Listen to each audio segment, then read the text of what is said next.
Hello सांगमाने welcome to my channel.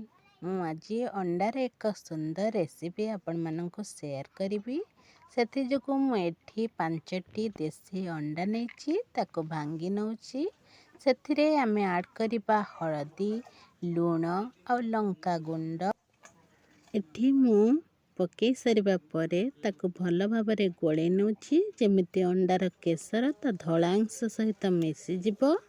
आमे नपा एठी धनिया पत्र ताको भल भाव धोईकी नहीं जिबा। मु एठी पकेबी आलू तेणु आलू को स्क्वायर साइज करके मु काटी नहीं की रखी नहीं। बटा मसला पाई मु एठी नहीं अदा रसुण पियाज टमाटो जीरा। एठी मु आउ गोटे प्लेट रे किछि टमाटो को काटी नहीं धनिया पत्र काटी नहीं रसुण कंचा लंका पियाज को किछि छोट छोट आ किछि बड़ साइज रे करके काटी नहीं। एपटे मु मसला को बाटी नहीं। एबे आमे कड़ाई रे तेल गरम करिबा सेथिरे पकेइबा आलू। प्रथमे आलू को भल भाव डीप फ्राए करनेबे।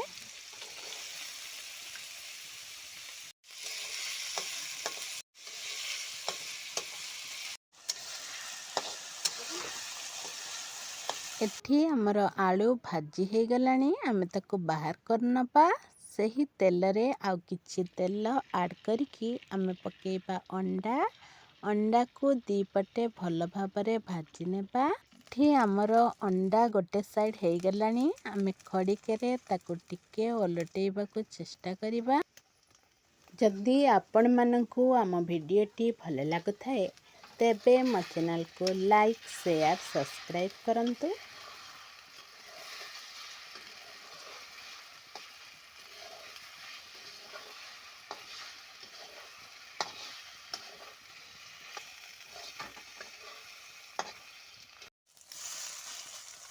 एठी हमको अंडार भुजिया नेबाक पड़िबो।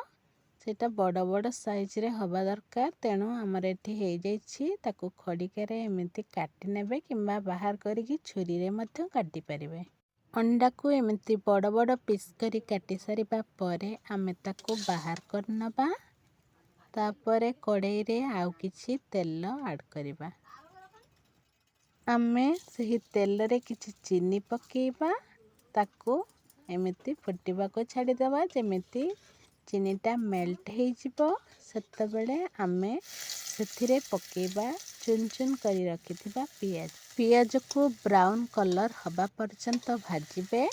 तापरे आमे सेथिरे पकेइबा कटा हे रहिथिबा रसुण।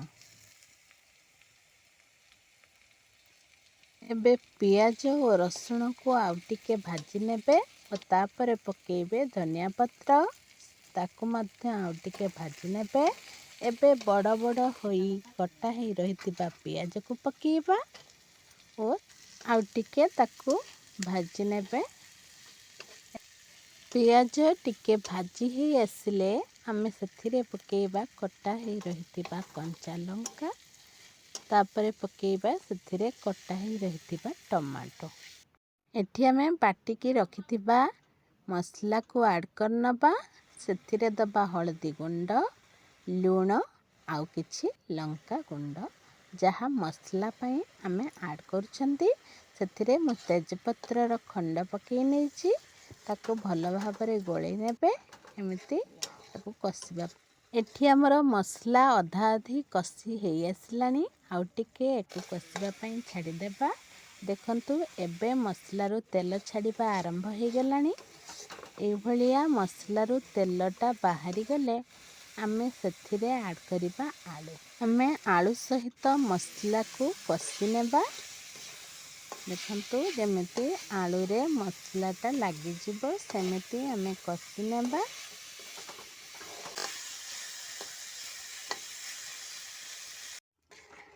एठी हमर आलू कसी हे जाइछि मु एठी दे दैछि पानी दे सारिबा परे पानीटा फुटिले एमिति खंड खंड होइथिबा अंडा को ऐड करनबा ताको किछि समय कुक हवा पई छाड़ी देबा। एबे हमर प्रस्तुत हो जाइछि अंडार एक स्वादिया रेसिपी।